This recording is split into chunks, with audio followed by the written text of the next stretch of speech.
Hi everyone. Today we are going to talk about how Vedic astrology can help you predict the timing of your marriage.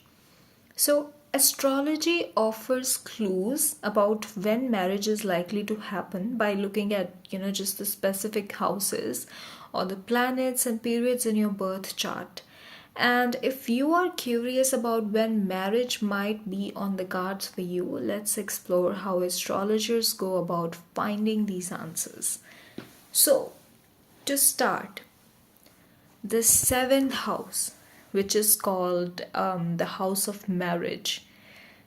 The seventh house in your birth chart is directly related to marriage and partnerships, and astrologers often look here first because it represents relationships and commitment. If this house is strong, if this house is clear and supported by positive planets, it's usually a good sign that marriage will come easily and might happen earlier in your life. But if there are challenging influences like difficult planets in this house or aspects from planets like Saturn, it could suggest delays or obstacles in your marriage. So certain planet plays a major role in predicting marriage timing. For example, Venus. We we just know that Venus is considered as the planet of love, relationships, and attraction. So, a strong Venus usually indicates a smooth path to your marriage. If Venus is placed well in your chart, particularly in houses related to love and relationships like the seventh, fifth, or 11th, it will indicate a favorable period for marriage, especially during Venus's dasha or when Venus is making a positive transit. Um, Jupiter, Jupiter also represents growth, blessings, and good fortune. For women, Jupiter is often linked with the husband or married life. So when Jupiter is well placed in the chart, or it's just making a positive transit to the seventh house, it can create opportunities for marriage for both men and women. Jupiter's dasha, or sub periods, which is also known as bhukti, they are often seen as favorable for marriage. Next, okay, next I'm gonna talk about Saturn. Well, Saturn isn't directly about romance, but it's very important in marriage timing because it represents maturity, responsibility, and stability. However, Saturn's influence can sometimes bring delays or challenges before marriage happens, especially if it's influencing the seventh house. So, if you marry under a strong Saturn influence, the marriage may come later in life, but could also be very stable and long lasting. And Dasha periods. Dasha periods are like time periods where certain planets are most active in your life. So during the dasha or bhukti of planets related to marriages, such as Venus, Jupiter, or the seventh house lord, the chances of your marriage increase.